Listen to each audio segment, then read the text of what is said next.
Palais présidentiel de la République du Congo, le président du Sénat de Côte d'Ivoire, Ahoussou Kouadio-Jano, reçu en audience par le président de la République du Congo, son Excellence Denis Sassou Nguesso, avec le président du Sénat ivoirien, l'ambassadeur de Côte d'Ivoire en République du Congo, son Excellence Thérèse Ndrioman. 1h45 d'échange, divers sujets abordés, les actions de développement engagées dans les deux États, la coopération parlementaire, économique entre la Côte d'Ivoire et le Congo. Je voudrais remercier le président Sassou Nguesso d'avoir accepté de me recevoir sur recommandation du président Alassane Ouattara, son frère le président Alassane Ouattara. Nous avons échangé, parlé de la situation générale de l'Afrique, la Côte d'Ivoire en particulier, et tout le développement économique de la Côte d'Ivoire. Nous avons échangé aussi sur tout le travail qui est fait aujourd'hui en République du Congo.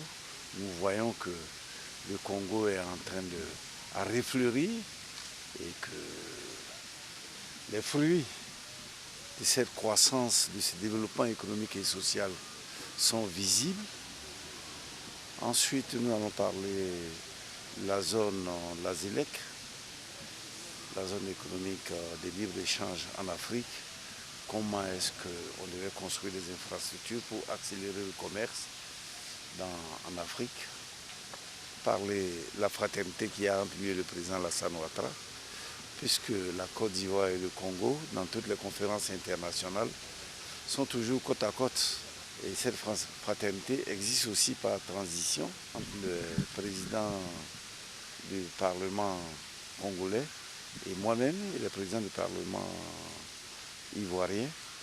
Donc nous avons salué cette fraternité et recommandé qu'il fallait qu'elle continue. Le président du Sénat ivoirien a félicité les autorités congolaises pour l'excellence de l'accueil réservé aux délégations participantes au sommet panafricain de haut niveau sur le financement du VIH et de la santé et la qualité de l'organisation de ce sommet international.